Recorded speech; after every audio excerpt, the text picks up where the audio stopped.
Using categories on our control panel effectively allows you to group like points of interest, events, businesses, attractions, even landmarks or geographical areas, so your visitors can easily access all of the items in any one category at once. For example, you can see all of the points of interest that have been created for this site. The sheer volume of options displayed here can be a little overwhelming, and that's where categories can be a big help. They're relatively easy to create, too. You'll find categories under either Stories or POI. I prefer to use POI because I'm usually using them in conjunction. Click on Categories, and you can see all of the categories already created. The strategy here is to think about how your visitors would benefit by using one of these to create a collection of similar points of interest on your site. A great example is grouping all of your dining options in one category for quick and efficient searching. You can help streamline the search process for your visitors by creating subcategories. For instance, you can see there are many subcategories for various dining options. So if you're looking for breakfast, only POIs tied to this subcategory would appear in the results. You can probably think of some categories you'll want to create even before you build the point of interest or event, but you can always add new ones as you go along. I've created a point of interest for an arena called Town Toyota Center, and I've connected it to the sports venues category. But there are also a lot of musical events there, so I want to create a new category for that purpose. And to create a new category, I'll just go up here and click on Add a New Category. I'll title it Concerts/Music Venues.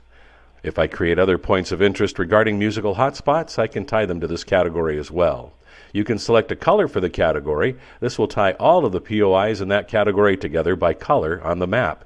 You can see you have a customizable palette to work with, but for expediency, I have the RGB values right here.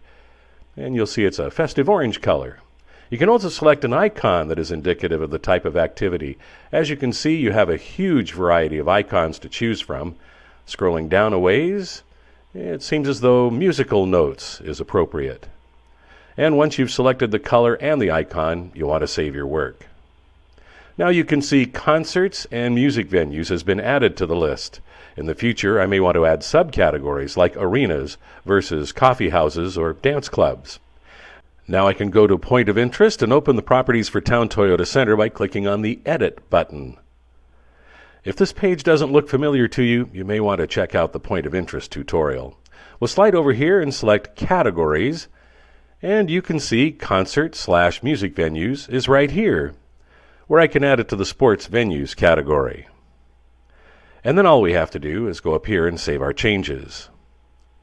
To show how this works in a more robust example, we're back to the first page we looked at. The points of interest appear here in the left margin, and again you can see there's probably over 100 here. They're listed in alphabetical order, and we're still in the A's. But by clicking on the icons up here, you can narrow that down to dining options, for example, and even by what specific type of dining opportunity you're looking for.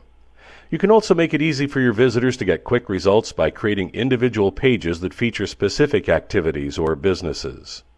Now obviously we're using a tourist information-based site as an example, but you can create categories of specific points of interest for a variety of purposes, even real estate listings or examples of builders' house plans. Events can also be grouped by categories. As you can see, combining the functionality of points of interest with the organizational capabilities of categories can greatly boost the effectiveness of your site in attracting and keeping visitors.